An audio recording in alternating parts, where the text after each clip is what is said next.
Assalamualaikum warahmatullahi wabarakatuh.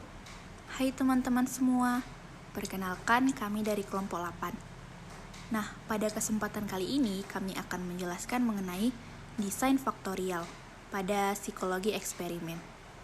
Sebelumnya izinkan kami memperkenalkan diri. Nama saya Siti Nur Halimah dan ada rekan saya Bayani Rahmah serta Nadrotan Wasururo Riktongah. Baik, yang pertama akan kita bahas itu mengenai apa sih desain faktorial itu? Nah, desain faktorial pada mata kuliah psikologi eksperimen itu merupakan desain penelitian yang melibatkan lebih dari sebuah variabel bebas. Artinya, mulai dari 2 variabel hingga tidak terbatasnya, kita akan membahas mengenai kapan sih desain faktorial itu digunakan. Nah, desain faktorial itu digunakan ketika ketidaktepatan desain 2 kelompok dan desain ANAVAR dilakukan. Dikarenakan 2 desain sebelum faktorial hanya dilakukan pada masalah yang hanya memiliki sebuah VB dengan sejumlah variasi. Selanjutnya, kita akan membahas mengenai kapan sih desain faktorial itu digunakan. Nah, desain faktorial itu digunakan ketika ketidaktepatan desain 2 kelompok dan desain ANAVAR dilakukan. Dikarenakan 2 desain sebelum faktorial hanya dilakukan pada masalah yang hanya memiliki sebuah VB dengan sejumlah variasi. Selanjutnya itu ada penggunaan desain faktorial. Nah, itu ada 2, yakni yang pertama itu desain faktorial merupakan satu-satunya desain yang menggunakan teknik kontrol VS dengan menjadikannya sebagai VB kedua. Karena itu, desain faktorial dapat digunakan apabila ada sebuah atau beberapa VS dikontrol dengan memasukkannya ke dalam VB. Nah, yang kedua itu, desain faktorial juga digunakan apabila ingin mempelajari pengaruh interaksi dari beberapa VB terhadap suatu gejala. Nah, bisa dilihat dari bagian ini terlihat kemiripan dengan desain 2 kelompok ataupun ANAVAR yang menggunakan blocking sebagai teknik kontrolnya. Pada kelompok yang mendapat iklan humor memiliki 2 blok untuk jenis kelamin, yakni laki-laki dan perempuan. Begitu juga untuk kelompok yang mendapat iklan netral. Hal ini memang terjadi pada penelitian di mana salah satu VB-nya tidak dimanipulasi. Nah, beberapa ahli juga memiliki pendapat yang berbeda apakah desain randomized blocked to groups design atau desain faktorial merupakan desain yang tepat untuk masalah seperti ini. Selanjutnya masuk ke jenis-jenis desain faktorial. Nah, jenis-jenis desain faktorial ini ada 3. Yang pertama ada randomized factorial design. Sesuai namanya, desain ini menggunakan teknik kontrol randomisasi dengan lebih dari sebuah VB yang terlibat. Seperti telah dijelaskan sebelumnya, bahwa jumlah masalah dan hipotesis sesuai dengan jumlah VB ditambah interaksi antar VB yang terlibat. Misalnya nih, seorang peneliti ingin mengetahui apakah warna huruf dan ukuran huruf berpengaruh terhadap ingatan. Nah, untuk itu warna huruf divariasikan menjadi merah dan hijau, sedangkan ukuran huruf divariasikan menjadi 11 piti dan 14 piti.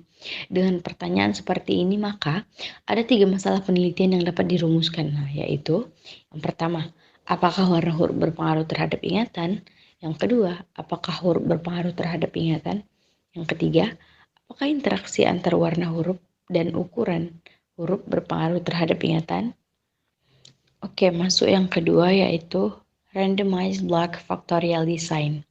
Nah, desain ini menggunakan lebih banyak teknik kontrol dibandingkan desain faktorial sebelumnya, karena adanya kontrol konstansi terhadap VS dengan blocking. Karena itu, setiap kelompok penelitian memiliki beberapa blok dari nilai VS, dengan masing-masing blok terisi subjek dengan jumlah yang sama seperti kelompok-kelompok lainnya. Dengan demikian, versus tersebut tidak berpengaruh terhadap VB karena pada setiap kelompok penelitian subjek yang memiliki VS berjumlah sama. Misalnya nih, suatu masalah penelitian akan diteliti dengan desain faktorial. Apakah ada pengaruh jenis huruf dan ukuran huruf terhadap ingatan? Ternyata diketahui bahwa ada perbedaan kemampuan mengingat antara laki-laki dan perempuan. Nah, karena itu jenis kelamin perlu dikontrol dengan blocking. Walaupun dengan teknik kontrol blocking, masalah dan hipotesisnya tidak berbeda seperti pada randomized factorial design karena memiliki 2 VB. Maka masing-masing permasalahannya dan hipotesisnya berjumlah 3. Desain blocking mengontrol agar VS ada di setiap kelompok penelitian, sehingga tidak mempengaruhi VT. Sedangkan desain faktorial mengontrol VS dengan memasukkannya ke dalam penelitian, sehingga menjadi VB tambahan yang pengaruhnya terhadap VT dapat diketahui dan juga pengaruh interaksinya bersama VS. Kesimpulannya, kedua desain dapat digunakan dengan pertimbangan kelebihan dan kekurangannya masing-masing. Untuk jenis desain faktorial yang terakhir akan dijelaskan oleh teman saya Bayani Rahma.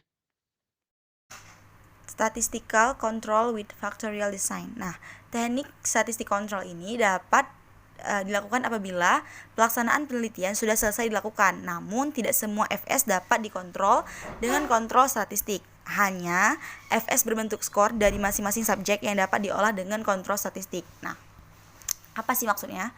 Nah, seperti yang dijelaskan pada desain 2 kelompok dan desain ANAVAR, penggunaan kontrol statistik untuk mengontrol FS memiliki kelebihan dibandingkan dengan teknik kontrol lainnya, yaitu dapat dilakukan apabila pelaksanaan penelitian sudah selesai dilakukan. Namun, walaupun demikian, tidak semua FS dapat dikontrol dengan kontrol statistik. Hanya FS berbentuk skor dari masing-masing subjek yang dapat diolah dengan kontrol statistik.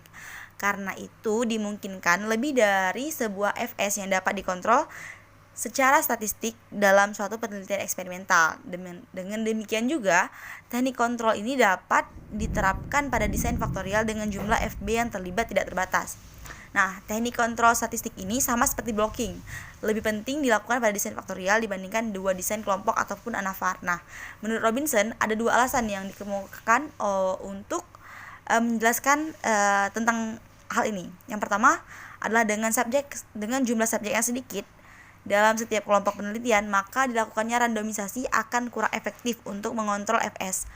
Kontrol terhadap FS secara statistik dilakukan melalui perhitungan sehingga tidak menambah prosedur penelitian yang dilakukan. Yang kedua, pada penelitian file eksperimen dengan desain faktorial, FS harus lebih banyak diperhatikan dibandingkan pada laboratorium eksperimen. Beberapa FS yang tidak diduga sebelumnya akan muncul pada saat penelitian dilakukan. Hal ini terjadi dalam desain faktorial. Semakin banyak FB yang terlibat, semakin besar kemungkinan FS lainnya berinteraksi dengan FB tersebut. Dengan dilakukan kontrol statistik, pengaruh dari berbagai FS tersebut dapat dihilangkan dari FT. Nah, sehingga hasil penelitian akan lebih akurat. Misalnya dari masalah sebelumnya, apakah ada pengaruh jenis huruf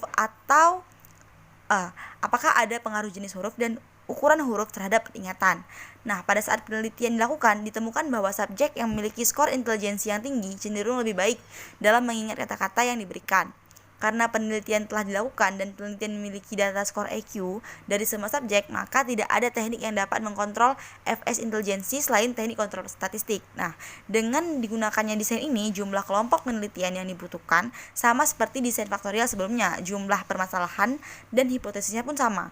Begitu juga dengan gambaran desainnya juga tidak berubah karena tidak menambah prosedur penelitian yang dilakukan, sehingga manipulasi FB-nya pun tidak berbeda. Bahkan mungkin saja desain awalnya adalah randomized factorial design atau randomized block factorial design. Namun karena diketahui ada FS yang berpengaruh pada penelitian, maka desainnya berubah menjadi statistical control with factorial design. Nah, yang berbeda dengan desain-desain sebelumnya adalah dalam menganalisis faktor FS yang mengetahui bagaimana pengaruh masing-masing FB dan interaksinya terhadap FT sama seperti desain kontrol statistik pada penjelasan sebelumnya. Maka digunakan uji F-ANOVA. Namun teknik perhitungan tersebut tidak ditampilkan di sini karena terlalu rumit untuk dijelaskan perhitungan secara manual. Nah, untuk memudahkan penggunaan dilakukan program komputer untuk mengolah statistik, misalnya SPSS. Nah, sekian, terima kasih. Baik, kesimpulan yang bisa disimpulkan dari materi desain faktorial adalah dibandingkan desain 2 kelompok dan desain ANAVAR, desain faktorial adalah desain yang paling memungkinkan dilakukan teknik kontrol VS yang lebih banyak, karena dapat menggunakan semua teknik kontrol yang dilakukan pada desain 2 kelompok. Dan desain ANAVAR ditambah dengan mengkontrol VS dengan menjadikannya VB kedua. Selanjutnya, selain itu, dalam desain faktorial, kita dapat mengetahui nih, apa aja efek interaksi dari dua VB atau lebih, selain pengaruh masing-masing VB terhadap VT. Kemudian pada desain-desain dua kelompok dan ANAVAR hanya melibatkan sebuah VB untuk dilihat pengaruhnya terhadap VT. Kelebihan lain dari desain faktorial adalah lebih menghemat waktu dan biaya karena pengaruh dua VB dapat dipelajari sekaligus dalam waktu yang bersamaan. Dibandingkan waktu dan biaya yang dibutuhkan apabila setiap VB diteliti dengan penelitian eksperimental yang berbeda, baik dengan desain dua kelompok maupun desain ANAVAR. Kemudian walaupun demikian, desain faktorial membutuhkan subjek dan kelompok penelitian yang lebih banyak dibandingkan desain-desain yang lain. Selain itu, prosedur manipulasi VB lebih kompleks dan rumit dibandingkan desain yang lain karena setiap subjek diberikan lebih dari sebuah VB. Baik teman-teman, itulah materi yang dapat kami sampaikan. Apabila ada pertanyaan, kami menerima di kolom komentar. Sekian presentasi dari kelompok kami. Assalamualaikum warahmatullahi wabarakatuh. See you.